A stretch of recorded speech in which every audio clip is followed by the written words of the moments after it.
হেই, good morning বন্ধুরা। তো আজ হচ্ছে শুক্রবার। তো সকালবেলা থেকে বৃষ্টি পড়েনি। আর কলকাতায় দুদিন ধরেও বৃষ্টি পড়েনি। তো সকালবেলা বাড়ি থেকে বেরিয়ে কারখানার উদ্দেশ্যে যাচ্ছিলাম। আর সামনেই দুর্গাপুজো। অলরেডি তো আমাদের পাড়ায় খুঁটি পুজো হয়েও গেছে। যে সময় অ্যাকচুয়ালি খুঁটি পুজোটা হচ্ছিল আমি সেই সময় ছিলাম না, বাইরে ছিলাম। তো এই হচ্ছে প্যান্ডেল।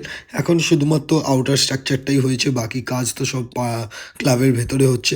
তো আশা করি এবছর দুর্গাপুজোতে আমাদের ক্লাবে প্যান্ডেলটা বেশ ভালো হবে। আর যেহেতু আজকে শুক্রবার ছিল, তো আজকে ছিল আমাদের রিহার্সাল।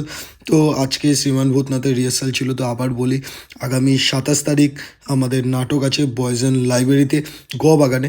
তো যদি দেখতে চাও অবশ্যই আমার সাথে কন্ট্যাক্ট করো, টিকিট আমার থেকে তোমরা পেয়ে যাবে। ওই দিনকে মেনলি আমাদের দুটো নাটক আছে, একটা হচ্ছে শ্রীমান ভূতনাথ আর একটা হচ্ছে মূর্তিকথা। তো দুটো নাটকই খুব ভালো লাগবে এবং খুবই তোমরা এনজয় করবে। তো আমার বাইক তো কালকে মানে আগের দিন চলে এসেছিলো। তো সেদিনকে প্যাকিং খোলা হয়নি। রাত্রিবেলা করে আমি বাড়ি এসেছিলাম, খালি বাইকটা রেখে দিয়েছিলাম।